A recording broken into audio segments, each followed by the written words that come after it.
नमस्कार दोस्तों, ocean network में आपका स्वागत है।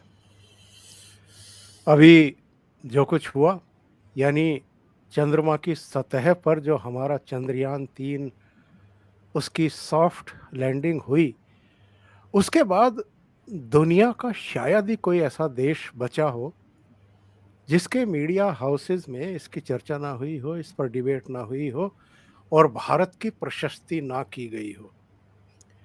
बहुत सारे ऐसे देश जो शायद भारत भारत की प्रगति को, इस विकास यात्रा को नापसंद करते हैं, उन्होंने भी इसकी प्रशस्ति की। एक आध देश को छोड़ दीजिए, इंग्लैंड के एक टेलीविज़न चैनल ने कुछ बकवास की, उसके एंकर ने कि साहब 70% लोगों के यहाँ शौचालय नहीं है, इतनी गरीबी है, फिर भी 600 करोड़ रुपया, सवा 600 करोड़ रुपया इस पर फूँक दिया। शायद वो पता नहीं किस दुनिया में रह रहे हैं। हकीकत ये है कि आज घर-घर शौचालय बन चुके हैं। अभी आईएमएफ की, वर्ल्ड बैंक की, जो हमारा नीति आयोग है, उसकी जो रिपोर्ट है वो बताती है कि गरीबी कितनी कम हुई है और लोगों का जीवन स्तर किस तरीके से ऊपर आ रहा है। लेकिन ये ऐसे लोगों की, ऐसे देशों की कुंठाएँ हैं, कहीं न कहीं से तो फ्रस्ट्रेशन निकलने हैं। हमारा पड़ोसी पाकिस्तान, उसको 3 दिन लग गए चंद्रयान-3 की कामयाब लैंडिंग की बधाई देने में। उसके बाद उन्होंने, उनके विदेश मंत्रालय ने इसको महान वैज्ञानिक उपलब्धि बताया। चीन का जो सरकारी भोंपू माना जाता है ग्लोबल टाइम्स, वो 2 दिन तक खामोशी अख्तियार किए रहा और उसके बाद तकनीक में चला गया कि हमारा तो रोवर इतना शक्तिशाली है, भारत का तो पिद्दा-सा है, छोटा-सा है, 25 किलो का ही है। मतलब आसानी से हज़म नहीं हो रही है। हमारे कुछ जो प्रतिद्वंदी कह लीजिए, शत्रु देश कह लीजिए, या जो हमसे हमारी तरक्की से ईर्ष्या करते हैं, ऐसे देशों की बात कर लीजिए। और उसके बाद चीन की तरफ से जो हिमाकत हुई है, हरकत हुई है, अक्साई चीन को, अरुणाचल प्रदेश के बहुत सारे इलाकों को अपने नक्शे में दिखाना। इसी तरह की हरकत कुछ साल पहले उसने की थी, अरुणाचल प्रदेश के बहुत सारे जगहों के नाम बदल करके अपने हिसाब से ही। हमारे विदेश मंत्रालय ने उसका जवाब दिया है, हमारे विदेश मंत्री ने भी रिएक्ट किया है। ऐसे समय जबकि जी20 सम्मेलन बिल्कुल सामने है और अभी ब्रिक्स देशों का सम्मेलन दक्षिण अफ्रीका में होकर के निपटा है, जहां चीन के राष्ट्रपति और भारत के प्रधानमंत्री नरेंद्र मोदी के बीच में हल्की-फुल्की बातचीत भी हुई है। कर्टसी कॉल कह लीजिए, क्योंकि जी20 में उनको भी आना है दिल्ली, तो इसे उसी रूप में लिया जाना चाहिए। लेकिन जी20 समिट से ठीक पहले ये हिमाकत करने का मतलब क्या है, इसको समझने की कोशिश करेंगे। चीन के पेट में ये रह कर के मरोड़ क्यों उठती है, ये समझने की कोशिश करेंगे। मेरे साथ जाने-माने रक्षा सुरक्षा विशेषज्ञ, टेरिटोरियल आर्मी के पूर्व चीफ, और वार सिचुएशंस हों, काउंटर टेररिज्म हो, उनमें बहुत महत्वपूर्ण सेवाएँ देने वाले, अमेरिका से काउंटर टेररिज्म की ट्रेनिंग लेने वाले major general Ashwani Shrivas sir जुड़ गए हैं। श्रीवास सर, बहुत स्वागत है आपका। नमस्कार। नमस्कार चौधरी साहब। श्रीवास सर, जब भारत कोई कीर्ति पताका फहराता है किसी भी क्षेत्र में, हमारे पड़ोसियों को हजम नहीं होती।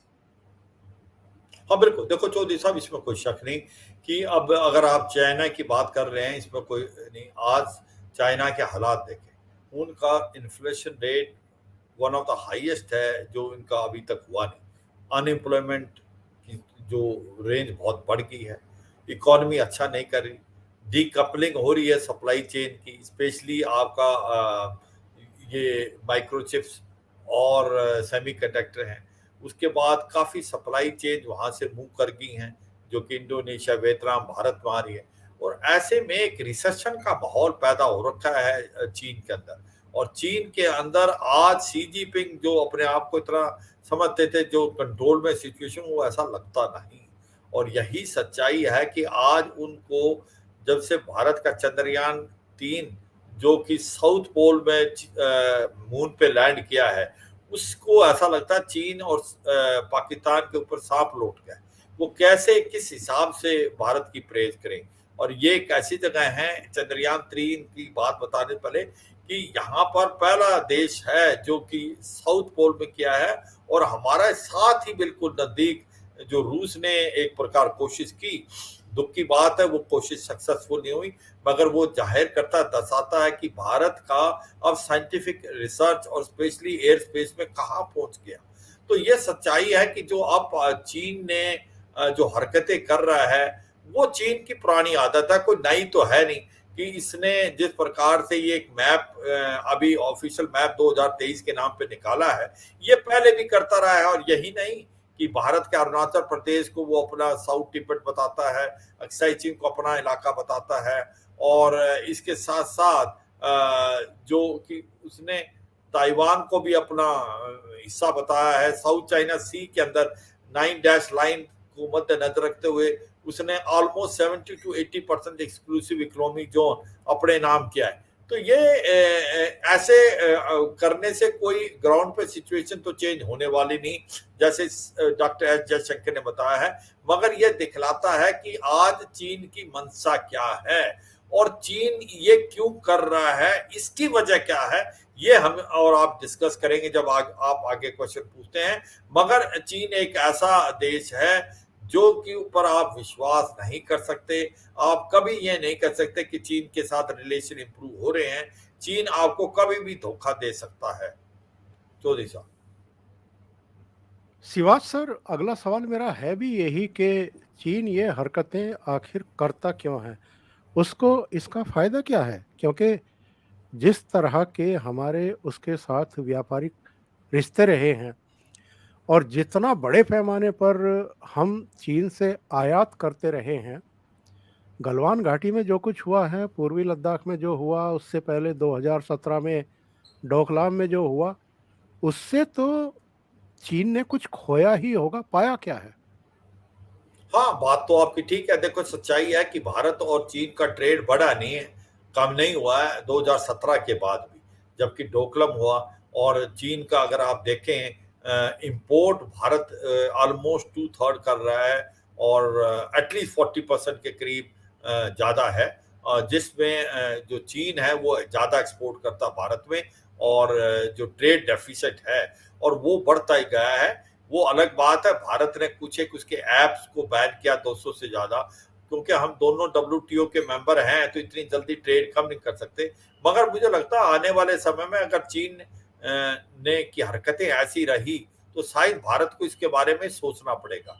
मगर ये 2-4 बातें हैं कि अब उसने किया तो क्यों किया। मुझे लगता है कि ये सच्चाई है, क्योंकि G20 की मीटिंग होने वाली है, और उसको ये नजर आ रहा है कि जिस प्रकार से भारत ने G20 की मीटिंग का जो जाल बिछाया है पूरे साल में, कम से कम 70 से 80 मीटिंग कराई है 50 से 60 के इलाकों में, और अलग अलग टूरिज्म भी कराई, इकोनॉमी की भी कराई, उसके बाद कल्चरल की भी कराई, साइंस की भी कराई, हेल्थ की भी कराई। और ये पहला देश है जिसने पूरा का पूरा अपना पूरा इंडिया को एक प्रकार से दिखाया है, शोकेस किया है, और हर चीज को बहुत अच्छी तरीके से कवर किया है। तो वो भी उसको सहन नहीं हो रहा चीन को कि भारत ने किस प्रकार से एक प्रोफेशनल देश के तौर पे आपने G20 किया है। अब वो कहीं ना कहीं भारत को एम्बेरस करना चाहता है, भारत को बैकफुट पे डालना चाहता है G20 की मीटिंग से पहले।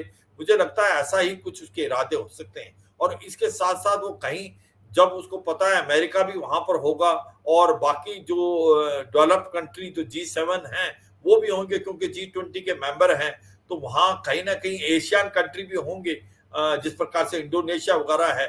वो साउथ चाइना सी भी उसने अपने एक 80% एक्सक्लूसिव इकोनॉमिक जोन दिखाया। तो मुझे लगता है ये सोची समझी साजिश है। चीन कोई काम बिना सोचे समझे नहीं करता, और ये नहीं कह सकते कि क्योंकि ये पहले भी करता रहा है, शायद इसने करने से कोई ग्राउंड की हकीकत तो चेंज नहीं होती। हाँ, ग्राउंड की हकीकत तो चेंज नहीं होगी, मगर ये आपको एम्बैरेस करने का एक तरीका है, आपको बैकफुट में डालने का, वो अलग बात है। भारत इसमें नहीं आने वाला। भारत एक बहुत ही आगे बढ़ चुका है और भारत एक इकोनॉमिकली स्ट्रांग है, मिलिट्रीली स्ट्रांग है और भारत इसका जवाब भी बहुत अच्छा देगा ग्राउंड पे।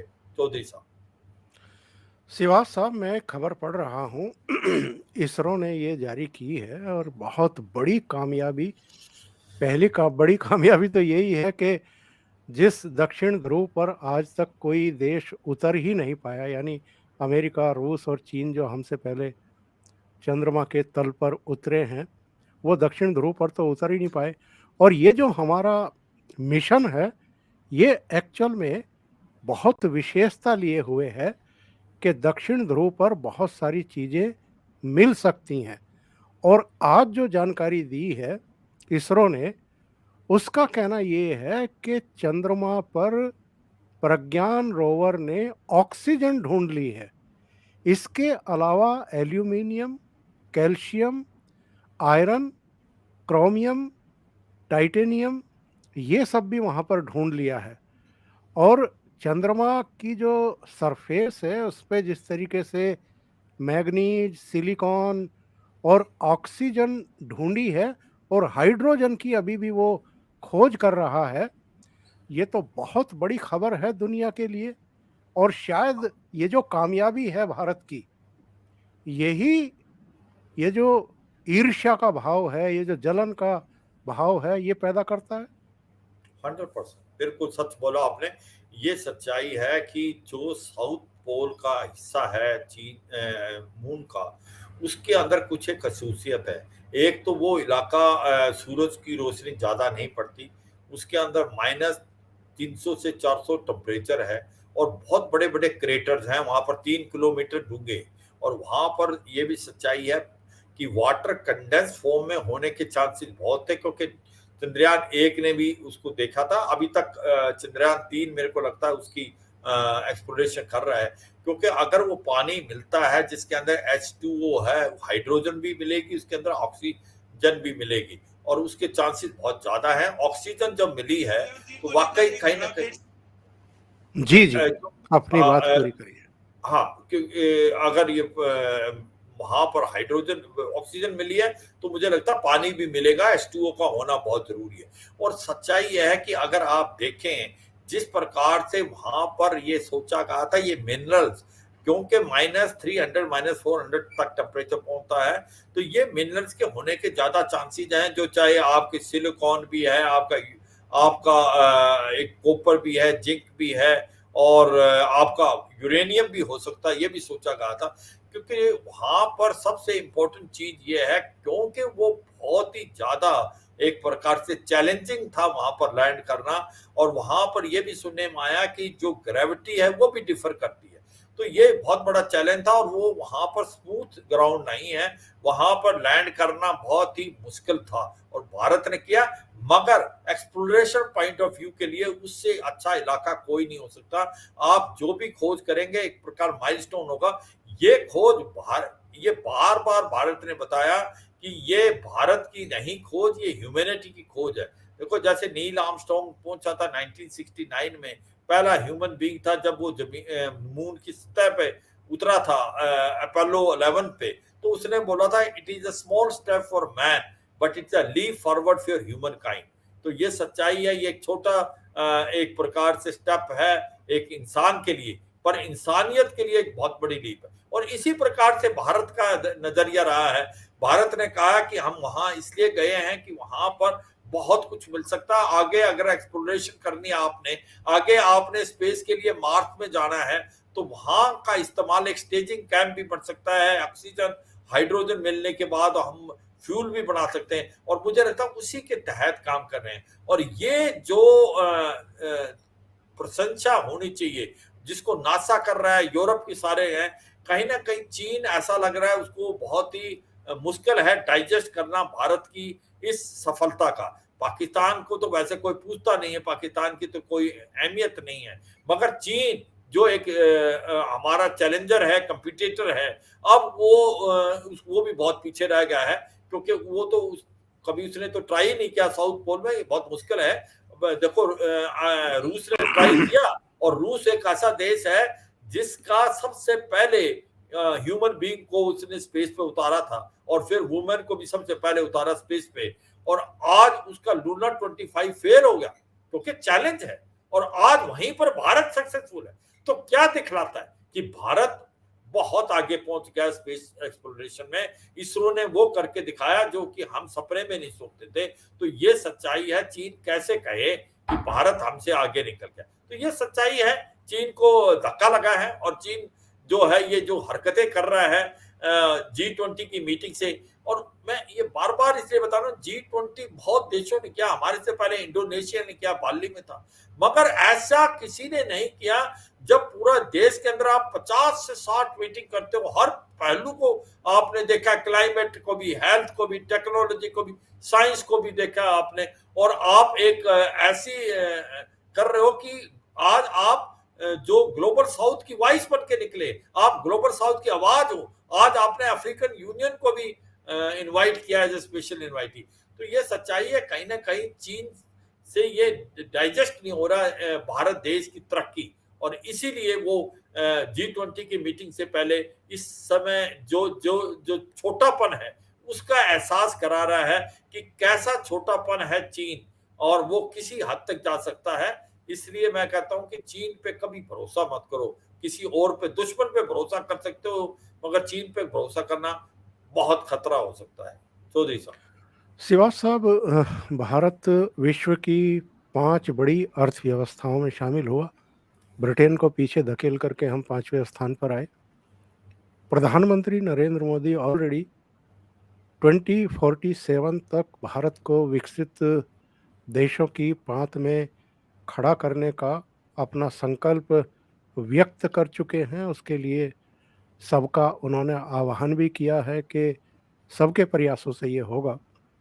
इसके अलावा जिस तरीके से अब ये चंद्र मिशन हमारा कामयाब हुआ है, इसके अलावा G20 सम्मेलन दिल्ली में हो रहा है, जिसमें जो 20 G20 के देश हैं वो तो आ ही रहे हैं, विशेष आमंत्रित भी कई देश यहाँ पर आ रहे हैं। और भारत के बारे में जिस तरह के दुष्प्रचार, जिस तरह की चीज़ें, सपेरों का देश है, बंजारों का देश है, वो भारत आज अगर बहुत तेज़ी से विश्व में एक ताकत के तौर पर उभर रहा है, और जिस तरह के हमारे जो इंटरनेशनल एग्जीबिशन कम कन्वेंशन सेंटर बना है, ये तो दुनिया के 10 श्रेष्ठ कन्वेंशन सेंटर्स में से एक बना है। तो ये जो बदलाव दिखाई दे रहे हैं पूरी दुनिया को, और जिस तरह का सम्मान बढ़ रहा है, अमेरिका हो, जापान हो, आपका फ्रांस हो, यूएई हो, बहुत सारे देशों में, ऑस्ट्रेलिया हो, हर जगह भारत का सम्मान हो रहा है। ये भी चीन के किलसने की वजह है। हाँ, बिल्कुल ठीक बोला आपने चौधरी साहब, इसमें कोई शक नहीं। भारत बहुत ही ज़्यादा प्रोग्रेस कर रहा है हर एक स्फेयर में। आपने ठीक बोला, 5th लार्जेस्ट इकोनॉमी है, 3.8 ट्रिलियन डॉलर की है। अगले 3-4 साल के अंदर ये 3rd लार्जेस्ट बन जाएगी 2027 तक, और जब ये जर्मनी और जापान को पीछे छोड़ जाएगी, और फिर करीब करीब 10 ट्रिलियन डॉलर की हो जाएगी, और 2047 तक भारत एक डेवलप्ड कंट्री बनेगा। इसमें कोई शक नहीं। बेनिस्बत हम 7 to 8% ग्रो करें, और ग्रो अब रोड मैप जो प्रेजेंट गवर्नमेंट ने, प्राइम मिनिस्टर मोदी ने डायनेमिक लीडरशिप के तहत लगाया है, अगर हम उसी तरफ चलते रहे सिंगल माइंडेड, तो इसमें कोई शक नहीं कि हम नहीं पहुंच पाएंगे। हमने वो कर दिखाया, किसी ने सोचा भी नहीं था कि भारत कर सकता है।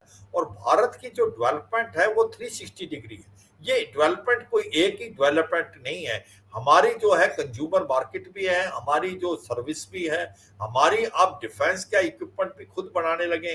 ये कहना कि भी हो सकता है कि टूरिज्म पे ही आपकी इकोनॉमी बेस थी वो फेल हो जाएगी। इसमें हमारी जो इकोनॉमी है वो 360 डिग्री है, और इसीलिए भारत अच्छा कर रहा है। भारत की एक यंग एज प्रोफाइल है, 30-35 साल से पॉपुलेशन जो है वो करीब 40 से 50 है, उसका इस्तेमाल किया जा रहा है। तो ओवरऑल जिस प्रकार से हम आज बढ़ रहे हैं वर्ल्ड के अंदर, आज गौरव की बात है। और आप जब अच्छा करते हैं तो हर स्फीयर में अच्छा करते हैं। आप स्पोर्ट्स में भी अच्छा कर रहे हैं, एथलेटिक्स में भी अच्छा कर रहे हैं, आप साइंस में भी अच्छा कर रहे हैं, आपकी इकोनॉमी भी अच्छी है। आज आपकी मिलिट्री पावर भी बहुत स्ट्रांग है, 4th लार्जेस्ट मिलिट्री पावर है, उसमें भी मॉडर्नाइजेशन है। तो मुझे लगता है जिस प्रकार से आज हम जा रहे हैं और जिस प्रकार से हमें एक प्रकार से डायनेमिक लीडरशिप मिली है प्राइम मिनिस्टर मोदी की, इस गवर्नमेंट ने 10 साल में जो भारत को कहां से कहां ले गया, अगर यही स्पीड रही, यही फोकस रहा, इसी तरीके से हम चलते रहे, तो मुझे शक बिल्कुल नहीं है कि 2047 तक भारत एक डेवलप्ड कंट्री बनेगा।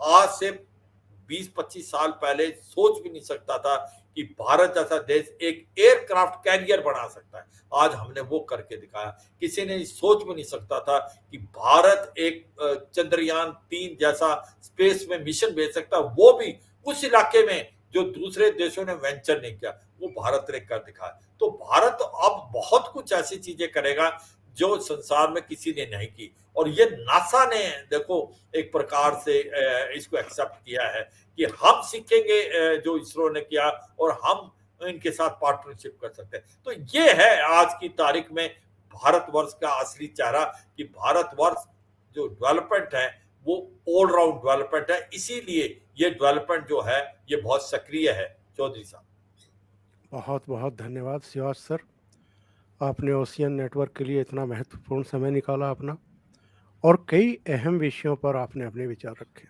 Thank you so much sir. जय हिंद। नमस्कार। जय हिंद। Thank you sir.